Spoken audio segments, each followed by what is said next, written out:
a version of the design thinking one with Dave at Biennial, and we just thought, oh my God, it's way too short. We'd love to get you back. So thanks so much. We appreciate it so much. Not at all. Looking forward to getting to hear from you as well, Lisa. So I'm going to turn off my camera and put myself on mute.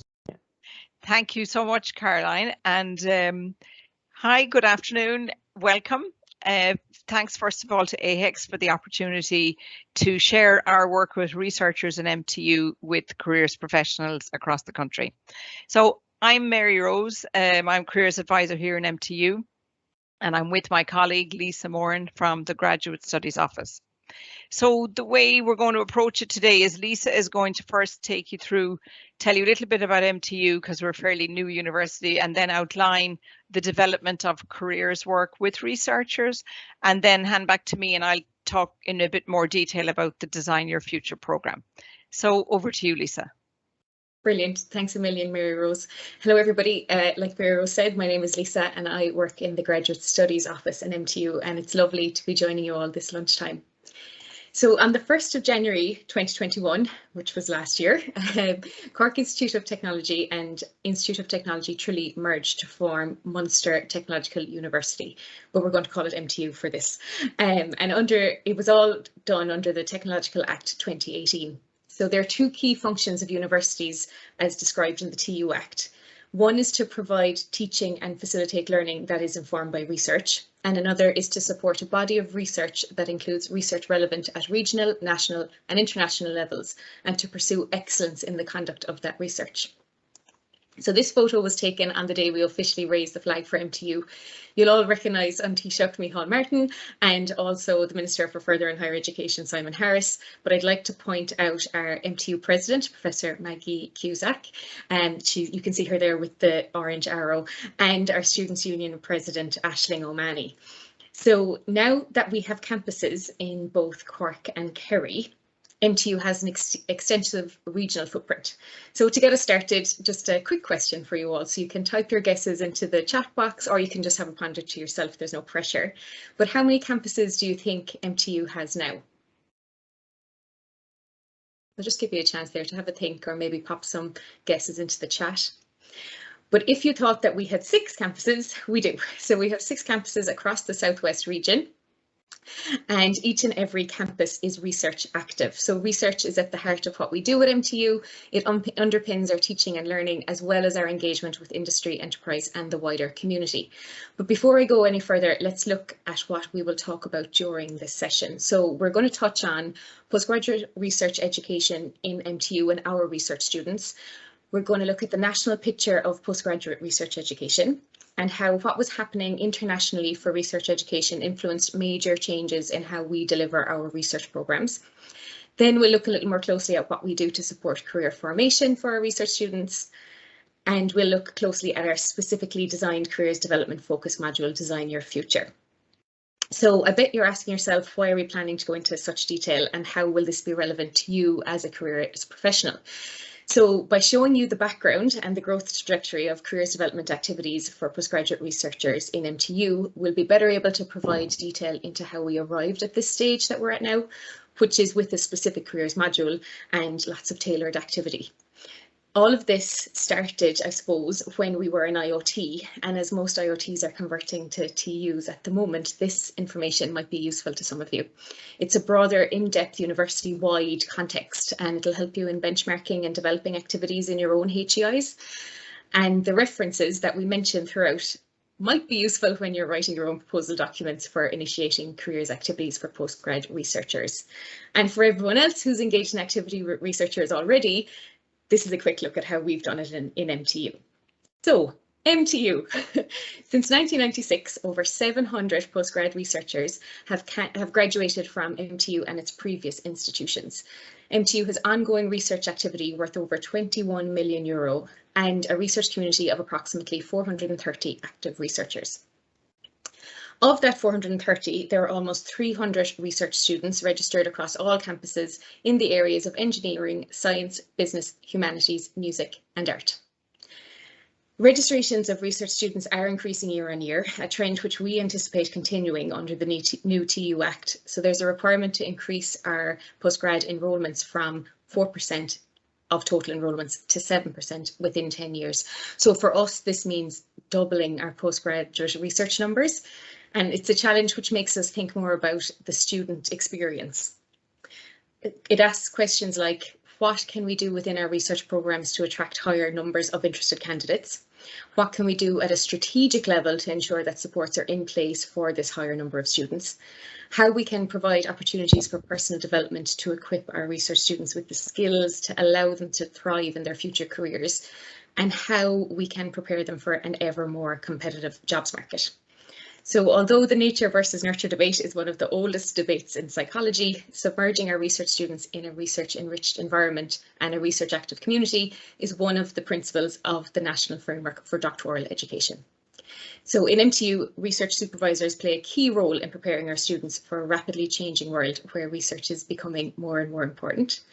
Supervisors do this through their expertise within their discipline area and their knowledge of what affects our communities gained through multidisciplinary research undertaken within MTU and internationally. Each research candidate has their own graduate supervisory panel with 2 or 3 supervisors, an independent chair and an advisor. And although students are registered within a department, each department is linked with a research group, meaning that students are exposed to research active staff in their areas, allowing them to network, see and develop the discipline-specific skills needed to succeed, and connecting them to a supportive community. Because the MTU research priorities are in line with the UN Sustainable Development Goals, so too are our research groups. Our research areas are in information and communications technology, well-being and food, biosciences and health, energy, climate and sustainability and manufacturing materials, services and business protocols, humanities, and the creative and the performing arts. So within each of these different research groups, different types of research is being undertaken. But as you know, research thesis titles can be quite cumbersome, and instead of me fumbling over all my words, just looking at a wide lens perspective, there's research ongoing in experiential marketing, in performance metrics in GAA, in visual arts and early childhood education and care, in gene therapy, in software engineering, in photoluminescence, in semiconductor systems, in electricity grids, in food materials, and much, much more. So this only touches on some of the topics. So researching these topics brings students to careers in all different kinds of areas all over the world. But the careers that they're ending up in aren't necessarily in academia, and by this we mean lecturing, or in research which is directly related to what their doctorate study was about. So I suppose for the second question, again, you can type into the chat box if you'd like, or just have a think to yourself. Which continent do you think has the highest proportion of doctoral researchers in the world? So you can type into the chat or just have a ponder to yourself. Which continent has the highest proportion of doctoral researchers in the world? So if you were thinking the EU, there's some guesses coming in now, but if you were thinking the EU, you'd be right. So in 2016, UNESCO created a report which showed that since 2007, the world population of researchers has risen by 21% to a total of 7.8 million, with the highest proportion in the EU, which is 22%. But it also stated that the total number of academic and research positions has not kept pace with this trend. And even since then, the population of researchers has continued to grow. So just last year, UNESCO released another report which showed an increase between 2015 and 2018 by another 13.7%. But again, the number of research and academic positions has not kept pace with the trend. So it isn't great news if you're looking to secure a job in academia or research directly related to the research you're in. But there is a good news in that the employment rates amongst those holding doctorates is very high. So it is likely that our students will be employed, just perhaps in a different role to what they imagined. So looking at the HEA enrolment figures in 2020 and 2021, there's over 7,900 full-time PhD candidates in Ireland and nearly 1,600 part-time PhD candidates. So that's over 9,500 PhD students. And at the beginning, the vast majority of them think they're going to build a career in academia. However, according to the First Destination analysis in 2018, more than half enter a non-academic career. To add a little bit more context, across the Irish Sea in the UK, of those that do make it into academia, around 70% have left within 3.5 years. So just yesterday we had a quick look on irishjobs.ie, and there are 454 jobs available for researchers at the moment listed on that website. And there are jobs which are included in universities, but not necessarily in academia. So they're rather than lecturing positions, they're actually funded positions on research projects. So the question is, how do we support students as they progress through the student life cycle while still preparing them for an ever-changing jobs market? How do we open their eyes to careers opportunities other than academia? And how do we get them thinking about career progression or next steps earlier in their research programme? So when MTU was established, so too was a set of aims and goals, one of them being to provide education and research opportunities for career-focused learners. Offering career-focused learning opportunities was not a brand new aim for MTU, nor for any other university or IoT in Ireland, I'm sure. But here's how this focus came about and was put into action in MTU. So since 2015, MTU has placed lots of emphasis on offering career development opportunities. So this practice was established by developing a new set of postgraduate regulations, and that drew on the National Framework for Doctoral Education and Ireland's Framework for Good Practice of Research, which both of these things include career development in their guidance. So in our new postgraduate regulations, it was the introduction of structured research programmes. So the new regulations since 2015 were also influenced by the Principles for Innovative Doctoral Training, which were issued by the European Commission in 2011. And the development of the Salzburg II recommendations in 2010 showed us a series of clues to successes and obstacles to be aware of when changing up how postgraduate education, research education is delivered. But you could say that the root of all this change was in 2005, when the Salzburg principles were developed. So there's 10 principles listed under these principles, but for MTU, Principle 2 really stood out. So it says that while the doctoral candidate is responsible for their career choices, it is the university's responsibility to provide support structures for professional development. So I mentioned that structured research programmes are now what we're offering. So before the new regulations were brought in, a more traditional PhD was offered where the thesis was the only piece of the assessment. So now in our structured research programme, students have to complete the thesis, but as well they have to complete required module credits. So our structured research programme allows the student to develop as a researcher, to gather discipline-specific knowledge and skills, but also gain the wider set of generic and transferable skills to support their professional development and prepare them for their future careers. So if you are registered now on a structured PhD, you have to complete a minimum of 15 credits and you can complete up to 30 credits. And if you're registered on a Master's by Research, you must complete a minimum of 5 credits and you can complete up to 15 credits. Now this will probably change going forward, but at the moment that's how it stands. So included in these necessary credits, all research students in MTU have to complete the mandatory research skills development module, which is worth 5 credits. So this module is run as a seminar series. It's designed to support the early stages of the research journey and help the student finalise their full proposal. So the module includes information on the overall research process, including information on philosophy, how to undertake a literature review, project management, possible methodological approaches, and a personal professional development plan. So reassuringly, we've recently actually received feedback from a graduate who enrolled prior to 2015, and she didn't undertake this mandatory module, but she suggested that we start introducing mandatory researcher training and professional development opportunities. So it was really cool for us to be able to say, you know, we already have this in place, and that what she was suggesting is running for the students who have been enrolled since 2015. So throughout the postgraduate research journey, the Graduate Studies Office team, so you can see the 3 of us here, there's myself, Lisa, my colleague Bernie, and the Dean of Graduate Studies, Dr. Stephen Cassidy.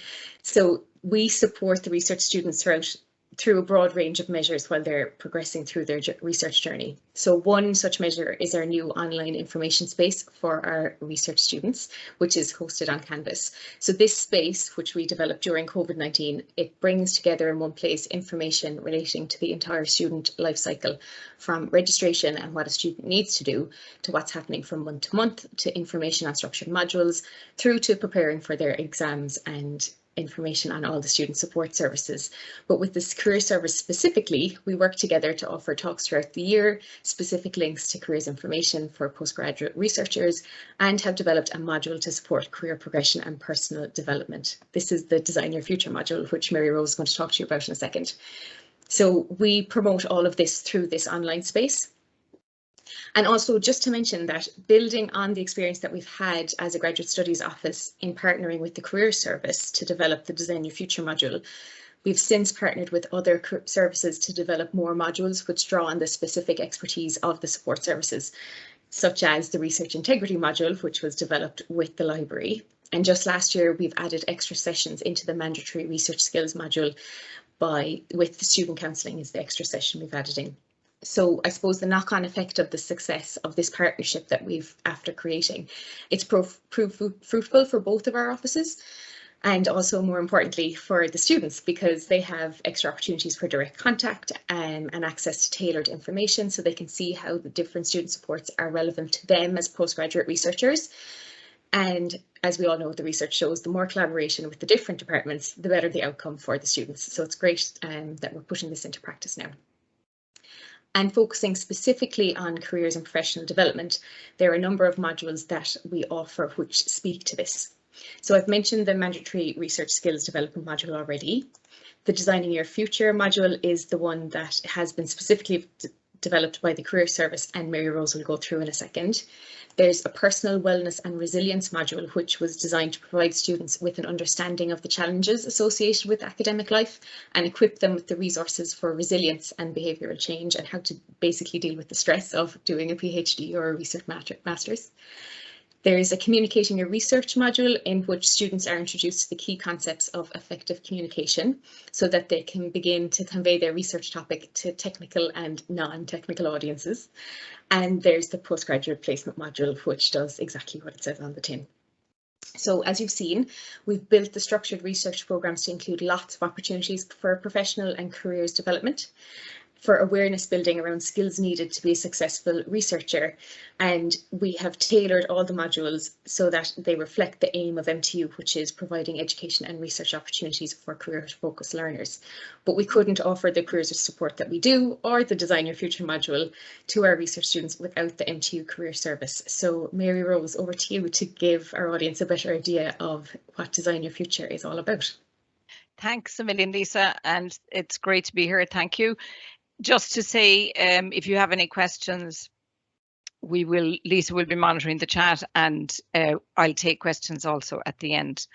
So this slide here kind of gives you a timeline of the careers work from the initial in 2017 up to today, up to now. And the first, I suppose, step was doing a 2-hour workshop in 17-18, and then the module started in 18-19 and has run for the last 3 years. And the reason myself and Stephen are up there is because it was really Stephen Cassidy's kind of finding when PhDs would come and do their final Viva presentation, and he would ask, well, what are you doing next? What's your next step? And often they didn't have a plan.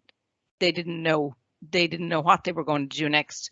So the purpose, and it coupled with the information that Lisa told you about few opportunities for careers in academia, working as an academic or as a lecturer, then it makes a lot of sense to get in there and start figuring out what might be, to start early. And that was kind of some of the thinking around the development of the careers work.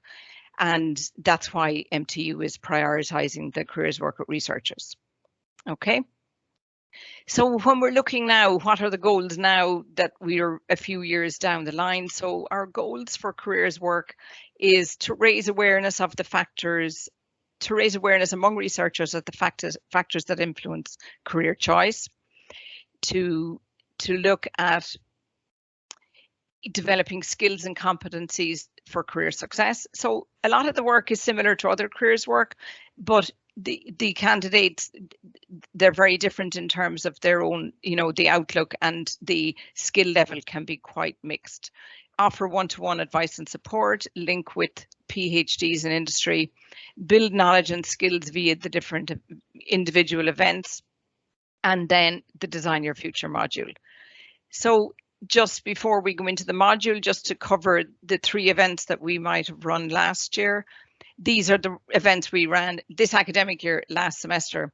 So the purpose of this was to offer opportunity for career events outside of the program, because the program is kind of limited to 15, up to 15 people can take the module. So there's another 420 researchers out there that we'd like to reach out and encourage, you know, to be proactive in career. So we did this event with Dr. Conor Carroll about, you know, what's going to happen after your PhD. That was an online event. We then had a topic, building your career in tech. And this was to cover both international. We had a lot of international students, so that was kind of killing two birds with one stone. But these were all PhDs who are working in industry, in the technology sector in Ireland. So they were sharing their career stories. So that was very powerful. And then I did a networking event myself in December. So we had about 120 across those 3 events. And so that, you know, it's going in the right direction in terms of reaching, you know, reaching more people with careers messages. So then to just on to the next. So now look, we'll take a look at the slide, or at the module kind of in more detail. So one thing I suppose to stress is that this is a full academic module, evidence-based, had to go through all the rigorous academic scrutiny and quality assurance processes required for it to meet the standards of an elective at level 9. And it had, you know, last year Professor Ruth Ramsey from UCC was the extern and came in and reviewed the module. So it was great to get that external confirmation in terms of program content and our assessment and delivery method, all of that jazz. So that's kind of good to have it at that level. And the second point to notice, it's one of the strengths, is that the module is tailored to the student group. So yes, it has a strong framework and a deliberate, you know, a design and covers certain material.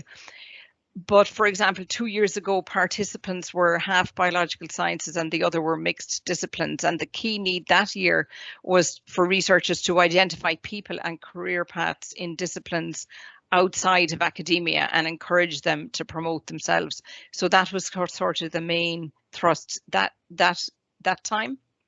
Whereas last year, 80% of participants were international students, and most of them were in the area of technology, researchers in technology. So for that group of students, the concept of personal brand and self-promotion was a far stronger focus, and, you know, needed a lot more attention because of cultural differences and so on, and adapting. And all of them had the goal of working in Ireland. So it kind of became, you know, that became a stronger focus. And this whole concept even of self-awareness was something, for many of them, it was kind of a new way of looking at things.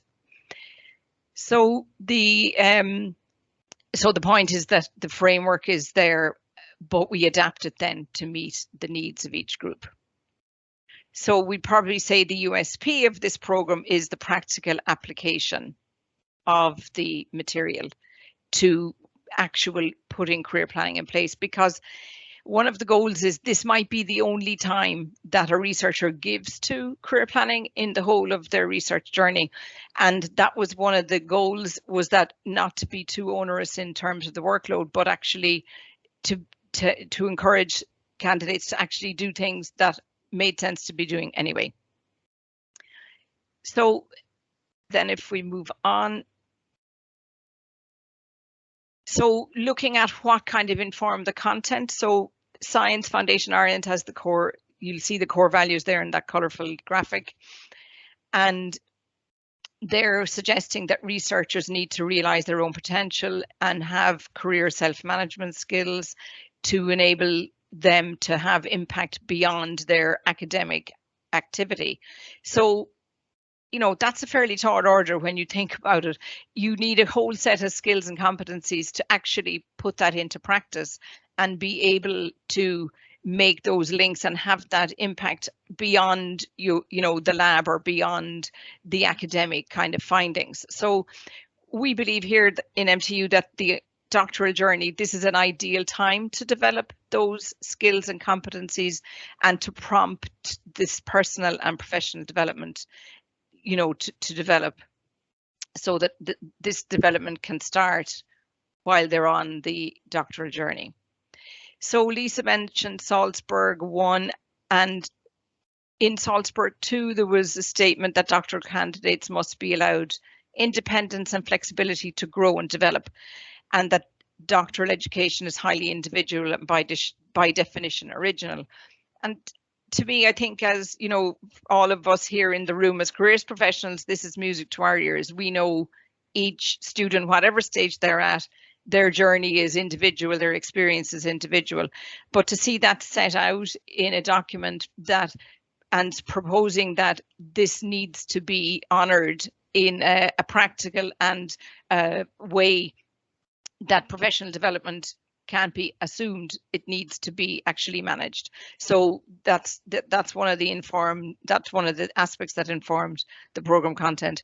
And then here in Ireland, Innovation 2020, the National Science and Innovation Strategy, it has a few statements about career development, that it's making statements, you know, 310, it says that the formal career planning process is owned by the researcher. So the capacity to actually own and exercise that ownership and take responsibility for it is kind of what we do as careers professionals. And so it's kind of taking that into, putting that into practice. And regarding competencies, it's saying that the portfolio of transferable skills and having flexibility to succeed in careers beyond academia is one of the objectives of the framework. So again, it's kind of to make that happen.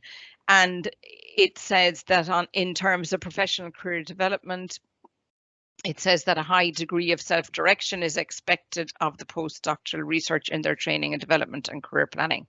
So a high degree of self-direction.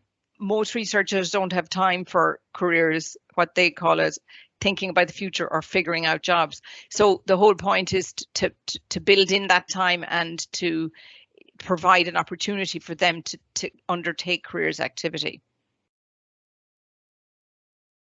Okay. And it also points out that protected time for professional researcher activity is essential. So the final, I suppose, content point in terms of the program content, the VTE research development framework was also a key source of influence.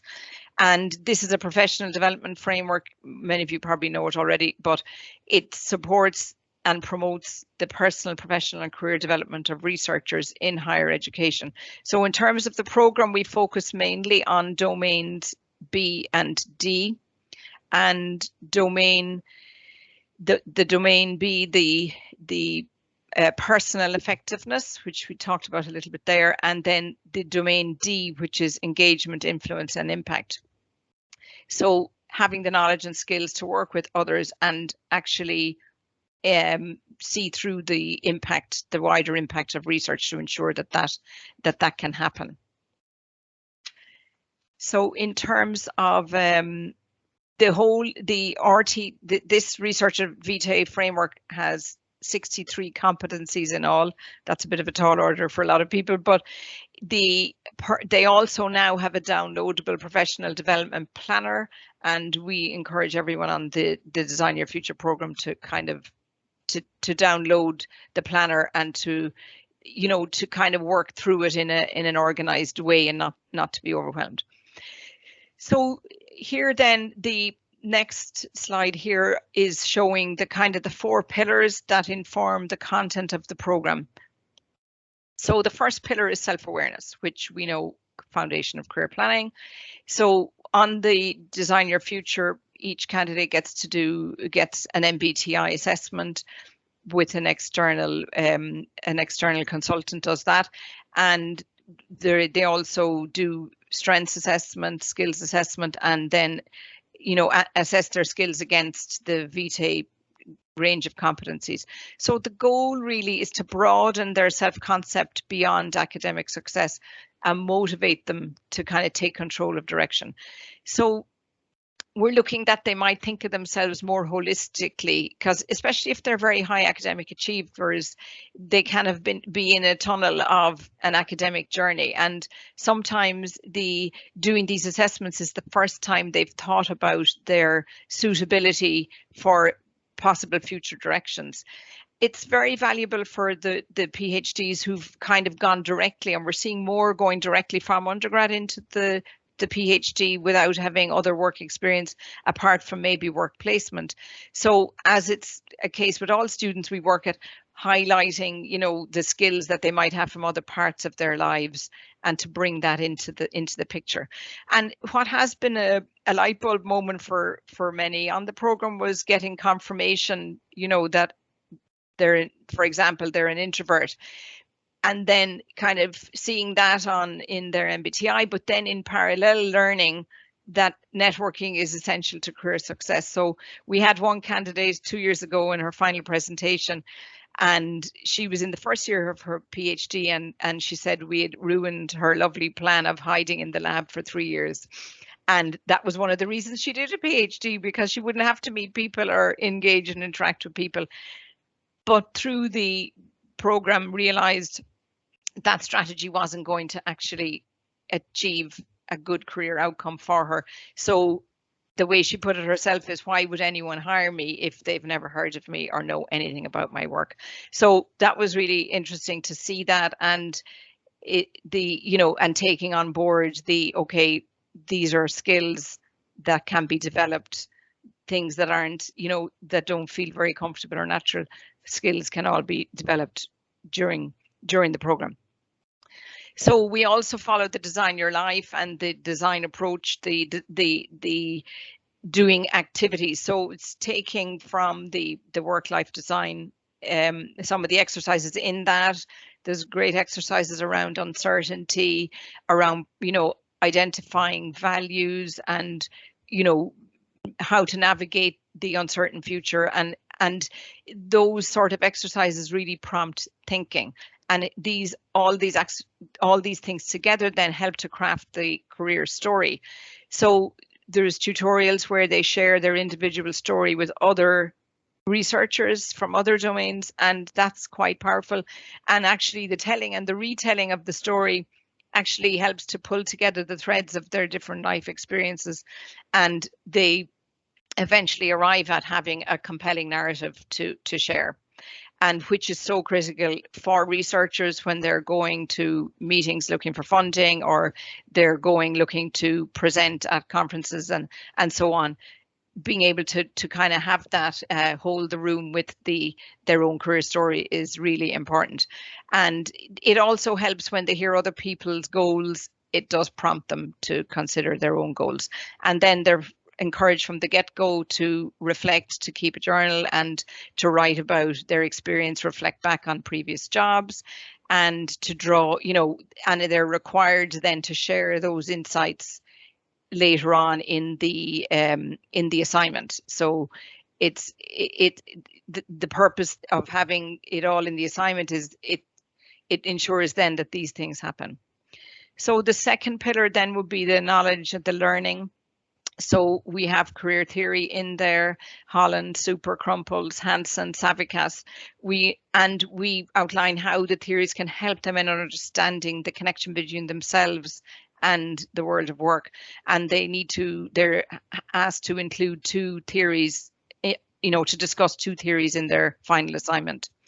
We also cover the changing nature of work, disruption, digitization, the need to this highlights the need to manage and self-manage the career. And when they see the rate of change and the pace of change that they're experiencing, COVID has confirmed it. This really confirms the need to, it gives a little bit of sense of control if you're managing it yourself, when you're dealing with all that uncertainty that's in the environment. And so then, of course, covering the Design Your Life. So we do the design thinking, and then design thinking for career. So that's covered in terms of knowledge and content, and the researcher development framework also cover that in detail. So in terms of skills, then the elevator pitch, the personal brand, networking, presentation skills, and then considering their message for different audiences, which is a key part for a researcher to be able to talk to a group of 10-year-olds in a primary school classroom, or talk to a group of academics who may be making a decision on an extension to a project or something. So, and then their networking, building the networking. The last section then is the practice of networking. So it's presenting different opportunities for them to network and to put networking into practice. And they're encouraged to do that from the beginning of the program, so that they can be supported in the different steps. And some of them, we had a participant now, for example, in 2020, who was really allergic to LinkedIn and, you know, didn't really want to go there and thought, you know, it's not something I'm comfortable with. But, you know, he did then kind of push himself out of his comfort zone and had a profile already, but it was completely inactive, but began to kind of, you know, dip his toe in and become more active. And over time, he couldn't believe then the connections he got. And at the end of the program, he was invited to present at an event in France. So he was thrilled. It proved it for him. Meeting the recruitment agencies, then that's also a powerful element in that. We've had Sigmar Hayes and Morgan McKinley who've come in and talked about research opportunities in industry and answered questions. And this definitely has landed and has caused a shift in thinking for some of the groups, because it's not just their passion for academic investigation that shapes their career planning, but as we all see, it's often their belief system where people are convinced they're not employable in industry. And when you disrupt that belief, and their thinking can significantly open up, and they start to look at more seriously at options outside academia, and they realize, you know, there can be quite rewarding work, and it opens their minds to, they could have a very nice career in working in industry and working in research in industry. So they often think, if I go into industry, it's going to be so corporate and so straight-laced and so, you know, but they don't really kind of explore it. So the recruiters explore and share, and I remember Marcel and Sigmar, you know, talking about people being placed in Wyeth and in leading pharma companies, and people were very kind of taken by the opportunities that might be out there. So then it's the LinkedIn groups, professional bodies, academics, and then industry PhDs. So we've had industry PhDs from Regeneron, Johnson & Johnson, Tyndall Institute, and Chagask so far. So this then is looking at the assignment. So you'll see here what's required in the final assignment. So it's broken up into 2 parts or 3 parts. Well, it's kind of most of it. 75% is on the written assignment. And then there's 4 parts in that assignment that I'm showing here, the self-awareness. So they're asked to refer to new insights into themselves, refer to and discuss their interpretation of 2 career theories in the context of their own career development. And then they have to do a skills assessment, identify their transferable skills, their professional skills as researchers, and how they, you know, what skills they know are their kind of lead skills, and then what are their areas for growth. So that has to be included. And then section 3 is the occupational research sector. So a key point on the assignment is one of the career paths that they explore in the assignment must be outside academia. So in the first year of the program, one participant in the assignment highlighted a career, you know, working in higher education in Ireland, and the second career option was working in higher education abroad. So we had to make that aspect more explicit and say one career option has to be in industry or research in an organization outside of higher education. And so one student last year was so excited to learn at the event the recruiters that she could, she could go and work in biological sciences in a kind of could go into the labs in a biotechnology company, which she hadn't really thought of beforehand. Because I think it's the impact of having, and she had gone directly from the undergrad into the PhD, so she had spent 6 or 7 years in education, and then she had quite fixed ideas about what would be possible for her. So it was great to see a change in the mindset there. And then section 4 is the professional network development. Outline your efforts to develop your professional network and your efforts at building connections.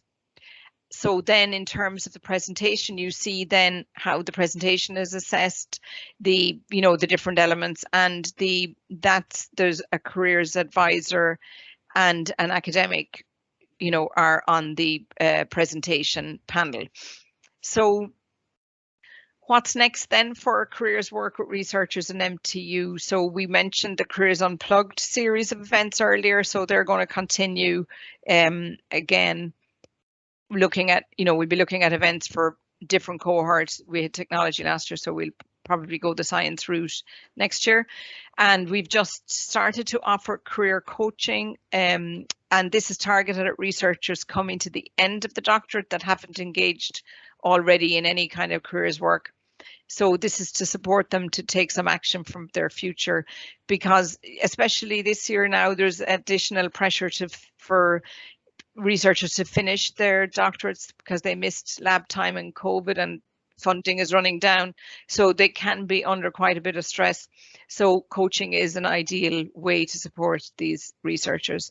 And the other goal is that we would like to set up a mentoring program where that would start after people finish the module, that it will be a way of kind of sustaining and maintaining the momentum that has started. A mentorship would be the ideal next step to maintain some momentum. So I think that's the end of my these is some light reading there. If you go back, sorry Lisa, to this recommended reading, these are reading lists that are given to the people taking the module, and some of the stuff in there I certainly drew on in designing the program. There's Stella Cotterell's book. There's some nice activities in there and skills for employability, and there's good activities in there for career vision and goal setting would have been drawn from that. But it's so you might